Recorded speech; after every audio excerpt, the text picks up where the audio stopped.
what happens a lot of times is that, see, you might be hitting a level of incompetence and you just need to regroup, figure out what we were doing wrong at that level 7. And once you've figured it out, you start from level 4 and you just go right up the ladder, breaking through 7 and on into 8, 9, and 10. You see what I'm saying? That's how you succeed. That's how you regain confidence. Continuing at a level where you are failing is only going to hurt you. And it is not cowardice, it is not pussying out or being a cuck to pull back and regroup. No. It's the smart thing.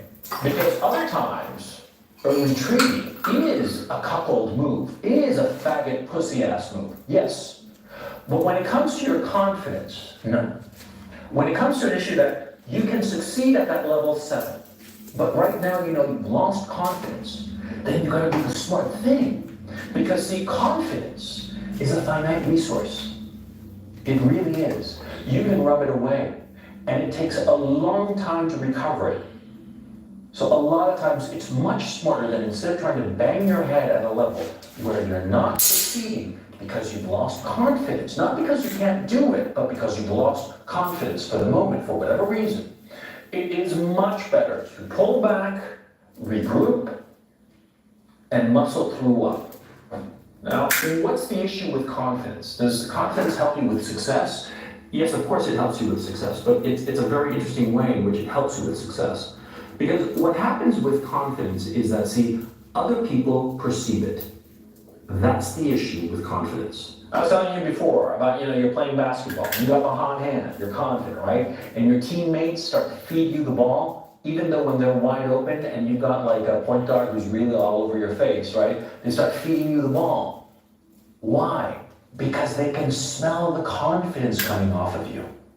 They can see, just by glancing at you, that you've got that bulletproof confidence. That's why women, hot women, will flock to you when you're indifferent to the outcome. That's why business deals, good business deals, will be steered your way when you're confident, when you're making it, when things are going right in your career. Because other people perceive your confidence. This is why it's so important. And by the flip side, other people perceive when you are lacking in confidence. When you don't have that confidence of the winner. When you are insecure, when you're tentative, when you're like, I don't know, please, I think I can do it, maybe.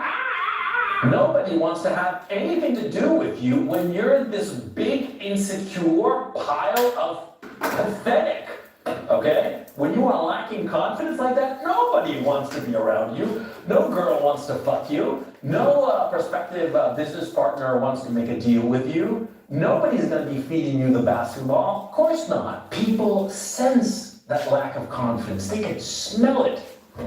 I did a video the other day, money changes everything, right here, right? And I talked about how I went into this clothing store, an expensive clothing store, and I was dressed like shit, right? But I had money. Yeah, the sales guy, he could smell the fact that I had money. That money gave me confidence, made me secure about being in this very expensive clothing store, even though I looked like a homeless guy, right? Yes, exactly. We are social creatures.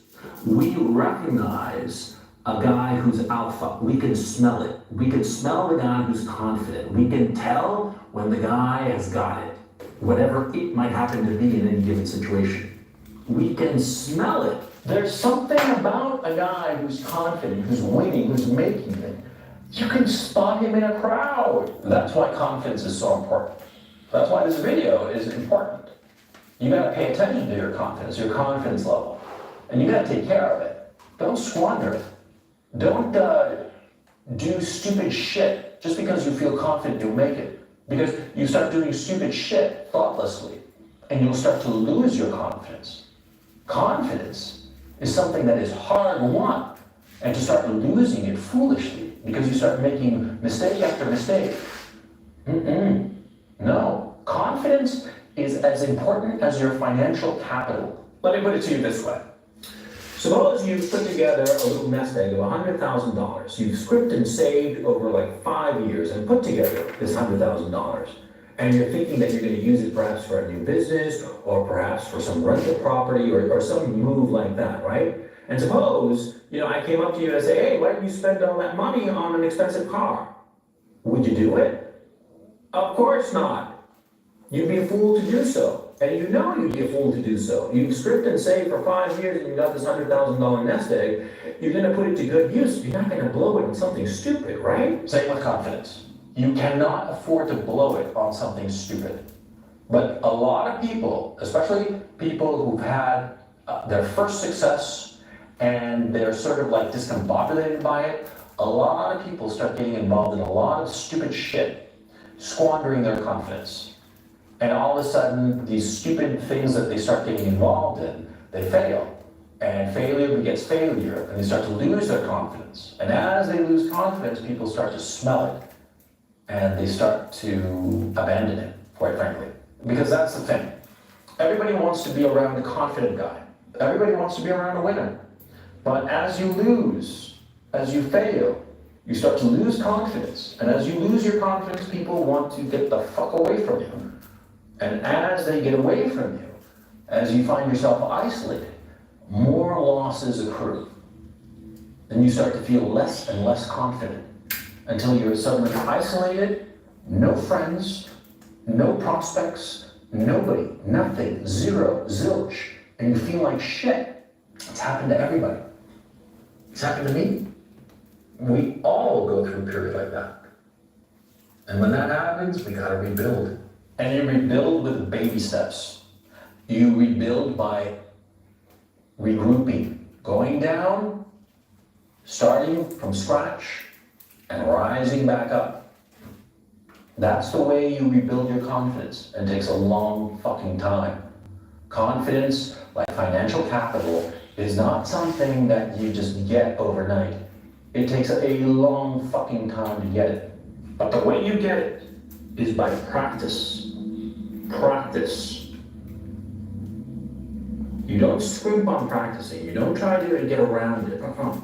You gotta suck it up. You gotta, eat a whole bowl of shit and ask for seconds and then thirds. That's how you do it. You wanna fuck the 9 on a 10 scale, the 10 on a 10 scale, the supermodel at the fancy party? Well, then you're gonna have to sweet talk some 3s and 4s, some fatties, you know what I'm talking about? Some land whales, yeah, you're gonna have to charm them first and climb the ladder and get through the 5s and the 6s and then the 7s and the 8s. Those bitchy fucking cunts who are so fucking entitled, the ones who are sort of pretty, but ugh, right? Gonna get through those too until you finally get to the 9s and the 10s. It's practice. You cannot scrimp on practice. There are no shortcuts. Well, once you have lost confidence and are in that hole, and once you're trying to recover, and once you recognize that you failed and that you blew it, and now you have to rebuild. Once you're in that process, and as you rebuild, the confidence you acquire will be a lot stronger. You will really know who you are. And the experiences of your failures will guide you and help you avoid the pitfalls, and will make you much more cautious and conservative sometimes, yes, but at the same time, it will make you wiser. Confidence is such a fickle thing. Don't think you can fake confidence. You can fake a little bit, just a tad here and there, You might not totally be able to do something, and you sort of like fake it, and you'll be able to get away with it. But you can't really fake it like that fundamental confidence, that core confidence, if you will. Mm-hmm. Because there are a lot of times that you can fake knowing something and get away with it, and people will let it slide. But people will not forgive you if you're totally faking it, okay? You gotta build that confidence. And the only way to build it is by practicing. Practicing and building it organically. That's the best way, really, to build confidence, organically, little by little. Practicing and practicing and practicing. Because it's the kind of confidence that will not leave you. Especially, it will remain with you when everything else is gone. you'd be surprised. You'd be really surprised that a lot of times, confidence, that knowledge that you can pull it off, that you could do something, that knowledge sometimes will be your only friend. And if you treat him right, he can be your best friend.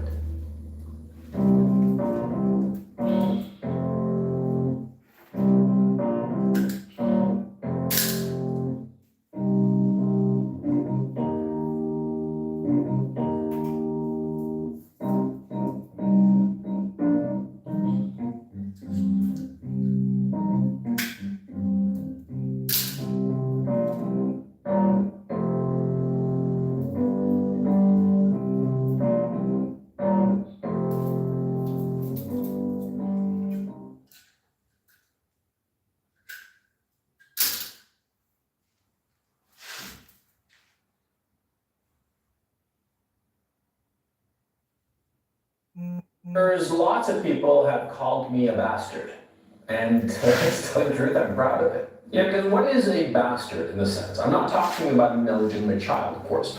I'm talking about the colloquialism, calling somebody a bastard. Sometimes he's called an asshole, sometimes he's called whatever. It's derogatory, it's trying to put the guy down, and it is usually shot through with a sense of resentment and envy.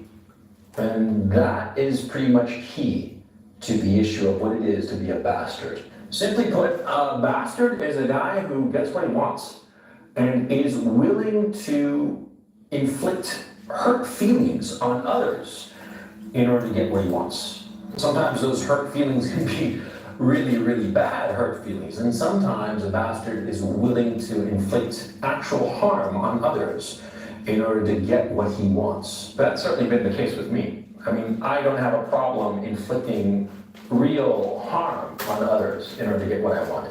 Am I proud of this? No. But the fact of the matter is, if I want something and you're in my way, I'm gonna try to get you out of my way. And I don't quite see the problem. But the problem is that, see, there are a lot of other people who are willing to do this. There are a lot of other people who, they want to be a nice guy, and I'm not willing to be the nice guy. Yeah, because that's the thing. You see, in order to get what you want, a lot of times you have to prevent others from achieving it too, or you have to simply shove somebody else out of your way, somebody else's needs and desires out of your way in order to achieve your goal, right? Well, a nice guy, a decent guy, he is willing to forego his desires in order to appease other people. Now, in my case, I appease other people all the time, and I'll give you a specific example.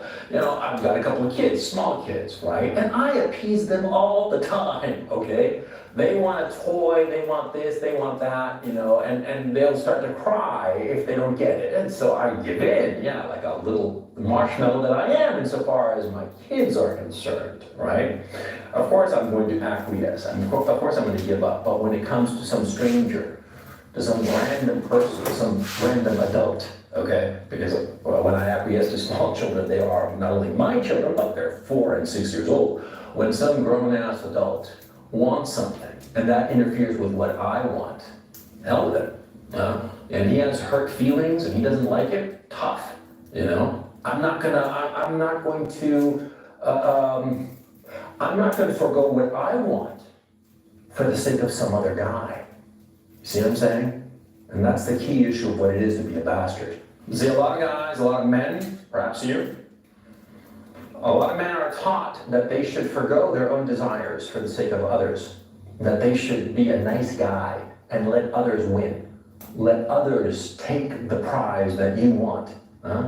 Or perhaps it isn't that you two are competing for the exact same thing, but the fact is that in order for you to achieve what you want, somebody else is not going to achieve what they want, and so they tell you, come on, let him have what he wants. You know, by him getting what he wants, you don't get what you want, but you'd be such a nice guy. Why don't you be a nice guy, huh? Can you please be a nice guy? Fuck that noise. Fuck that noise. If you ever are in a situation where somebody says that you should do something in order to be a nice guy, you say no. And they're gonna look at you nasty with daggers in their eyes and call you all kinds of names, and you're an asshole and a bastard and blah, blah, blah, blah, blah. Sure, but who cares about these people, huh? These people who call you these names? Are they your friends? They're your real friends? Because your real friends want you to succeed. Your real friends want you to achieve your objective, to achieve your desires. If some random other person that you know casually wants you to forgo your desires so that they can achieve theirs, there's nothing to debate, right? But if they play that nice guy card, and you insist that you're a nice guy and you want to be a nice guy, then that's where trouble starts, right? Or rather, that's where trouble ends. That's the trouble. The trouble is that you want to be more of a nice guy than achieve your goals. And so, you gotta make up your mind, because it's one or the other. You cannot be a nice guy and achieve the things that you want out of life. It's just not possible, okay? You want everybody to like you, and that's perfectly fine. There are some guys who need everybody around them to like them, so that everybody around them, no matter how random, no matter how tenuous the relationship, thinks that he's a wonderful guy. That's perfectly fine. If your ambition is to be liked by everyone, then sure, go ahead, forego your ambitions, be the nice guy. Yeah? But if you want things that are important and that are hard to get, then you're going to have to be a bastard. You're going to have to inflict hurt feelings on others. And sometimes a lot of hurt feelings. And sometimes it's not just hurt feelings, it's hurt, like a real actual damage to somebody else in order to get what you want. Because that's the way of life. Because life is a competition. Survival of the fittest. And it's not complicated. We are all struggling to survive. We are all struggling to achieve the things that we want. And they say it's a dog-eat-world out there, a dog-eat-dog world out there. Fucking hey, it's a dog-eat-dog world out there. And you have to be tough. And yes, sure, of course, when you inflict damage on somebody else, when you inflict hurt feelings or outright hurt on somebody else, yeah, of course you feel bad, but you feel so much better when you achieve what you wanted now, don't you? And it's worth the hurt feelings of others, especially the hurt feelings of strangers. Who cares? Yeah, but in this contemporary culture, we're taught that, other people's feelings are so important. They're so much more important than you getting what you want. So you should not get what you want. You should just lie down like a good cuck and let others have the good feeling of getting what they want, and you just take it. Yeah, just bend over. Don't worry, they're gonna grease the strap-on, they're gonna stick into you. Don't worry, yeah, it'll be lubed up. You'll hardly feel a thing. Yeah, fuck that noise, fuck that noise, fuck that noise. How can I put it? I remember the exact moment when I sort of consciously decided to be a bastard. Yeah, it's really weird if you think about it. Because, for most guys, most bastards, let me phrase that, most bastards, they don't recall the specific instance, the specific moment, but I do, okay? It was actually quite memorable. See, what happened was that back when I was 20, I was teaching English as a foreign language, right? And one of my students was studying some tourism shit, right? And she had an assignment. She had to translate an article from the National Geographic from English into Spanish, okay? And somehow she roped me into doing it for her, right? And it wasn't long, it was maybe 4 pages, but I'm doing it, right? And I'm thinking to myself, I'm spending all this time doing this fucking assignment when really this girl should have done it. And why am I doing it? And I was working, and I started thinking and grinding on the issue because I was so good at both languages that the actual translation was kind of automatic, and so my mind was wandering and grinding on this issue. I am doing this for her. Why should I be doing this for her for free? And so finally, when she called me up, I remember, and she said, well, is it all done? I'm yeah, you come over and pick it up, I told her. Yeah, I'm happy to give it to you. And she came over, and I said to her, well, I did it for you, and it took me, 4 hours. And I usually charge, and my agency where I work for charges, X number of pesos per hour. So I did it for 4 hours, so it's going to cost you, X times 4, whatever it was, It must have been at the time maybe $50 or something like that, let's just say, right? I said, it's going to cost you $50. And she just looked at me like, what are you talking about, you know? She thought that just by, by being cute, right, and she was gonna get her way. And I remember it so clearly at that moment, I said, fuck this cunt. She's not gonna just be like all nice and just like bat her eyelashes at me and get me to do something that properly she should have done because it's her assignment for her stupid ass degree or certificate or whatever it was she was getting, right? She should have done it. She looked me into doing it, so I should get something. I should get paid. And I said, I'm not gonna give it to you unless you pay me because this was work and I did the work, so pay me. She called me all kinds of names. I was kind of shocked, to tell the truth. She called me all kinds of like really ugly names. I mean, like, she seemed like a nice girl, but holy cow, the mouth on that nice girl, Jesus. I mean, I wonder if she kissed her mother with that mouth or sucked a lot of cock with that mouth for crying out loud, that fucking cunt. Yeah, I feel bitter about it because she roped me in and I felt like a fool. And I still remember this 30 years later, but I remember so clearly that I made up my mind. I'm gonna get something out of this. I'm not going to just lie down. I'm not gonna be a nice guy. I'm going to be an asshole. And I'm gonna look out for my own best interests. That's what being a bastard is all about. But it's so easy to lose sight of this. It's so easy to forego your best interests in the sake of getting along with other people. It is so easy to just lie down, bend over, take it. It's so easy because we as men, we want to help other people, okay? It's hardwired into us in a way that it's not hardwired into women. We men, we want to help other people. Have you noticed, you're driving along and some guy, right? He's like in the rain, he's, trying to change tire. What the hell do you think you do? You stop. You stop for this complete stranger. Get out of your nice, dry interior of your car, go out into the rain and help him. Yeah, and wait till you finish helping him, and you guys shake hands, and say, buddy, I'll see you around, best of luck. And you go off your separate ways. You never see the guy ever again, because that's the way we are. We see somebody who needs help, and we want to help him. It's just a natural instinct.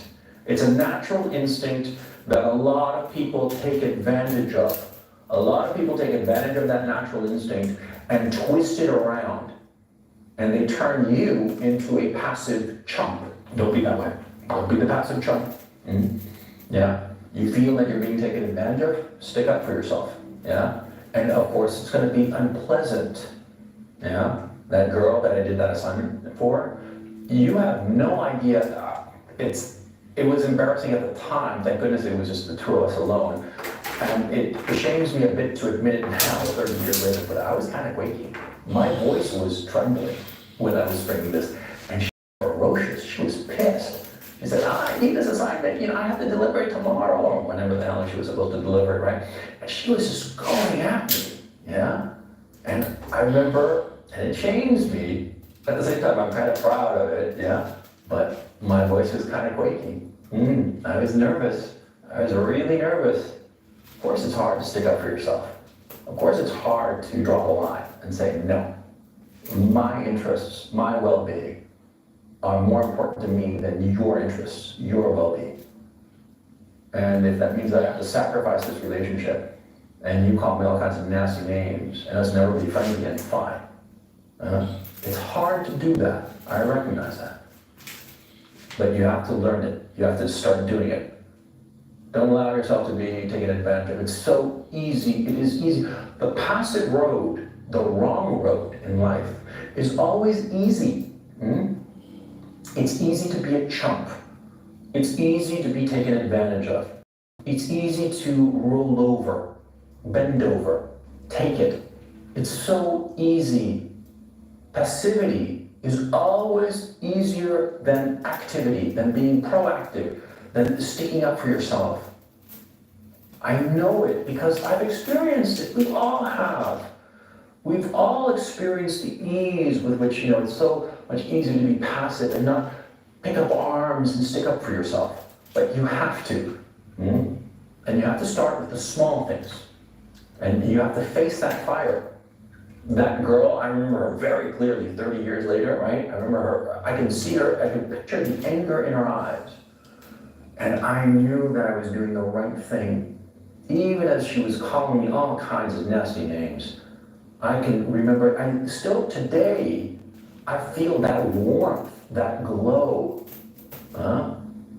Because she was taking advantage of me and I stuck up for myself when it mattered.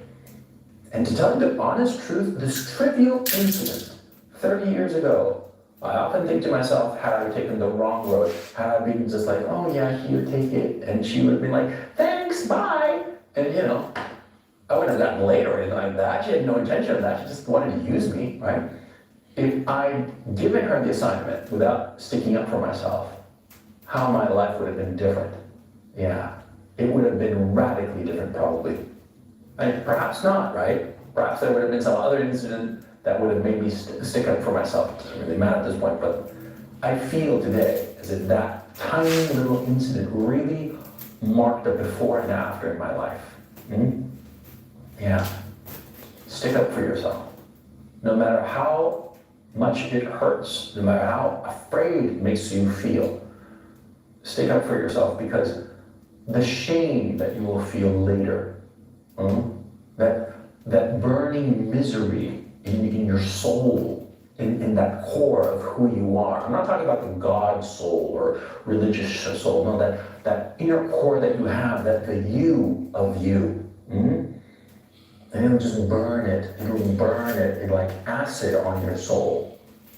Don't be dumb, be smart, be tough, and recognize that all good things are hard, and that's why you have to be a bastard.